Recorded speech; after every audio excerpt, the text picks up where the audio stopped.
Hey guys, so ഇന്നത്തെ പരിപാടി എന്താ പറഞ്ഞാൽ ഞങ്ങൾ ആദ്യം കമ്പത്തോട്ടാണ് പോയത്. പിന്നെ അവിടെ നിന്ന് മൂന്നാറിലോട്ട് പോയി. അങ്ങോട്ട് പോണതിന്റെ മുന്നേ തന്നെ ഞങ്ങൾ ആദ്യം തേക്കടിലുള്ള എലിഫന്റ് റൈഡിലോട്ട് തന്നെ കയറി. അങ്ങനെ അവിടെ ചെന്നപ്പോൾ ഈ ഒരു ചെറിയ ആനക്കുട്ടിയുടെ പ്രതിമനെ കണ്ടപ്പോൾ ഉമ്മാക്കൊരാഗ്രഹം അതിൻ്റെ അടുത്ത് പോയി നിൽക്കണം. ഉമ്മച്ചിക്ക് ശരിക്കുള്ള ആനയുടെ പുറത്ത് കയറാനും തൊടാനും പേടിയായ കാരണം ഇതിൻ്റെ അടുത്ത് നിന്ന് അഡ്ജസ്റ്റ് ആക്കി. അങ്ങനെ അവിടുന്ന് ഉമ്മയുടെ ഫോട്ടോ എടുക്കലും വീഡിയോ എടുക്കലും കഴിഞ്ഞിട്ട് ഞങ്ങൾ നേരെ അതിൻ്റെ ഉള്ളിലോട്ട് എൻ്റർ ആയി.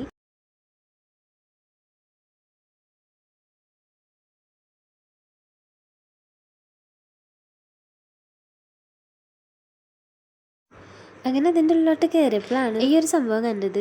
സംഭവം വേറെ ഒന്നുമല്ല, ഇവിടെ വെച്ചിട്ടാണ് ആനിനെ കുളിപ്പിക്കണതൊക്കെ. വലിയ കാര്യമൊന്നുമില്ല, എന്നാലും പറഞ്ഞത് മാത്രം. പക്ഷെ ഇത് ആനിനെ വെറുതെ കുളിപ്പിക്കണതല്ല കേട്ടോ, ഇതൊരു ആനയുടെ കൂടെ തന്നെ നമ്മൾക്കും പാർട്ടി ചെയ്യാൻ പറ്റുന്നതാണ്. നമ്മളാണ് ആനിനെ കുളിപ്പിക്കുന്നതും ഒക്കെ. അതിന് നമ്മൾ ആനയുടെ മേലെ കയറുന്നതിനേക്കാളും കൂടുതൽ പൈസയാണ്. മാത്രമല്ല അതിന് 1.5 മണിക്കൂർ ടൈം ഉണ്ട്. അപ്പൊ ഞങ്ങൾക്ക് അത്രയും ടൈം ഇല്ലാത്ത കാരണം ഞങ്ങൾ ആനയുടെ മേത്ത് കയറിയതുള്ളൂ. അങ്ങനെ ഞാനും പപ്പയും അതേപോലെ തന്നെ ഫഹദും കൂടിയിട്ടാണ് ആനയുടെ പുറത്ത് കയറിയത്.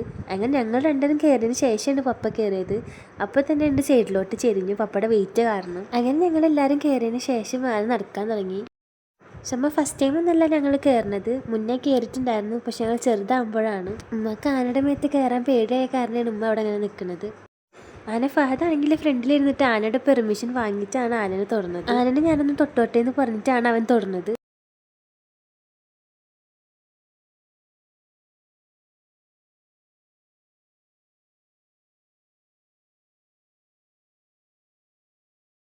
അങ്ങനെ ഞങ്ങൾ അതിലത്തെ സവാരി കഴിഞ്ഞതിന് ശേഷം ഫോട്ടോസും വീഡിയോസും കുറേ എടുത്തു.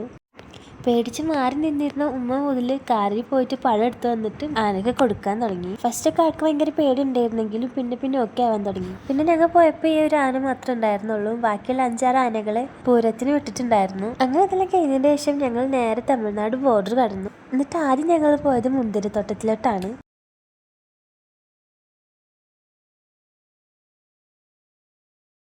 ഇപ്രാവശ്യം മുന്തിരി ഉണ്ടായി വരുന്നുള്ളൂ, കാരണം മുന്തിരികളൊക്കെ ആയി വരുന്ന ടൈം ആവണുള്ളൂ. അത് കാരണം തന്നെ ലാസ്റ്റ് ഭാഗത്താണ് പഴുത്തതായിട്ടുള്ള മുന്തിരി. ബാക്കി സ്ഥലത്തൊക്കെ പച്ചയും അതേപോലെ തന്നെ ആയി വരുന്നതുള്ളൂ. ഒരു സൈഡിൽ അതിന്റെ തീരെ ഇല്ല, അതൊക്കെ വെച്ച് പിടിപ്പിക്കാനാവുന്നതേ ഉള്ളൂ.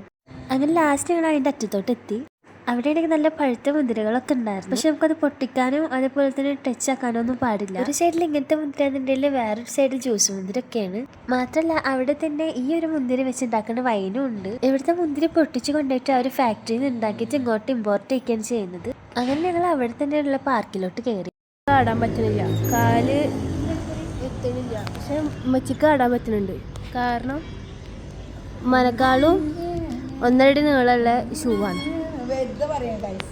അല്ലല്ല, കണ്ട ഇക്ക് ഇവിടെ ചെരുപ്പായ കാരണം കാല് ഞാൻ എന്ത് കാട്ടിയിട്ട് എനിക്ക് താഴത്തേക്ക് എത്തുന്നില്ല. ഒരു സൈഡ് താന്നിരുന്നിട്ട് പാടണം.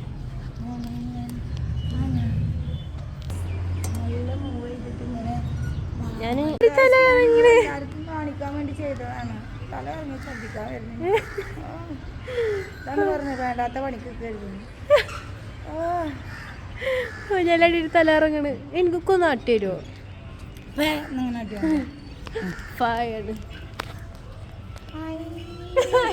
ഞാൻ തെറിച്ച് പോട്ടാ.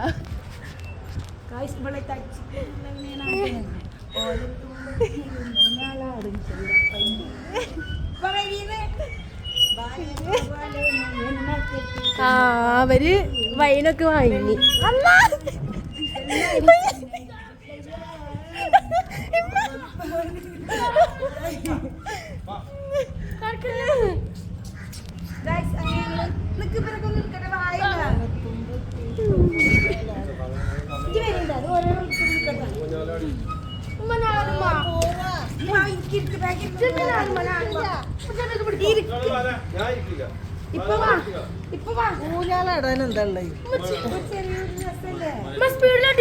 സ്പീഡിലല്ലേ? ഞാൻ മാറിക്കോ, ഇങ്ങോട്ട് വേണം.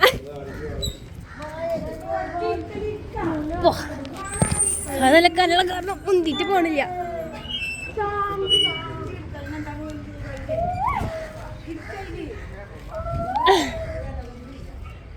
അത് നല്ല കനുണ്ട്. കയറാൻ പറഞ്ഞിട്ട് ദേഷ്യം പിടിച്ചിട്ട് വരികയാണ് കാശ്. ദേഷ്യം പിടിച്ചിട്ടിരിക്കുകയാണ്.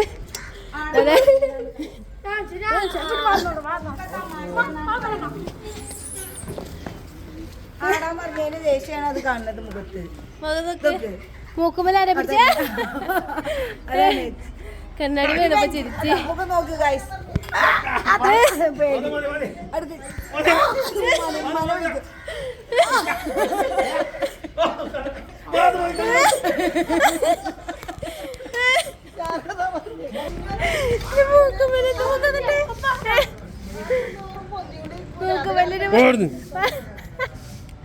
മൂക്കുമ്പലൊരു പാടൊക്കെ ഉണ്ടല്ലോ. ആരെ കടിച്ച്? എന്നാലും ആറ്റിറ്റ്യൂഡിന് ഒരു കുറവുമില്ല. നാണം കെട്ടെങ്കിലും ആ സാധനത്തിന് പൊന്നുണ്ട്. ഏറ്റവും ഇല്ല ചെറിയ കുട്ടിയാ. അഞ്ഞിപ്പോണ താത്ത ഞാൻ പോണ്ടി വരും. ഇപ്പൊ ഇതിലെ താത്ത ഞാൻ പോണോ?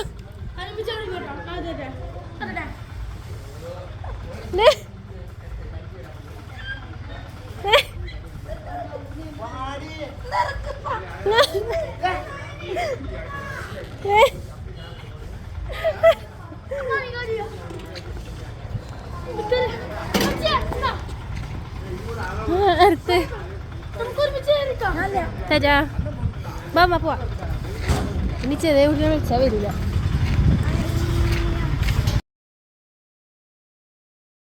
അങ്ങനെ ഞങ്ങൾ അവിടെ നിന്ന് നേരെ ഇറങ്ങി. അങ്ങനെയാണ് ഈ സാധനം ഞങ്ങൾ കാണുന്നത്. ഇത് കദളിപ്പഴമാണ്. ഒരു സൈഡിൽ ഫുള്ള് ഇതിൻ്റെ തോട്ടമാണ്. അതാണെങ്കിൽ വിളവെടുപ്പ് എടുക്കാനായിട്ടുമുണ്ട്. അങ്ങനെ ഞങ്ങൾ ഇവിടുന്ന് ഫുഡും കഴിച്ച് നേരെ റൂമിലോട്ട് പോയി. ഇവിടെയാണ് ഞങ്ങൾ സ്റ്റേ ചെയ്തത്. 2 റൂമായിരുന്നു എടുത്തിട്ടുണ്ടായിരുന്നത്. ഒന്ന് ഇതും അതേപോലെ തന്നെ ഇതാണ് ഞങ്ങൾ എടുത്തത്. 2 റൂമിൻ്റെ പ്രത്യേകത എന്ന് പറഞ്ഞാൽ 2നും ബാൽക്കണി ഉണ്ട്. പക്ഷെ നേരത്തെ സ്റ്റേ ചെയ്ത സ്ഥലത്ത് 2 ബാൽക്കണിയും ജോയിൻ ആയിട്ടുണ്ടായിരുന്നു. ഇതങ്ങനെയല്ല, ഇത് സെപ്പറേറ്റ് ആണ്. മാത്രമല്ല ബാൽക്കണിയിൽ നിന്ന് പുറത്തോട്ട് നോക്കി കഴിഞ്ഞാൽ നല്ലൊരു വ്യൂ ആണ്.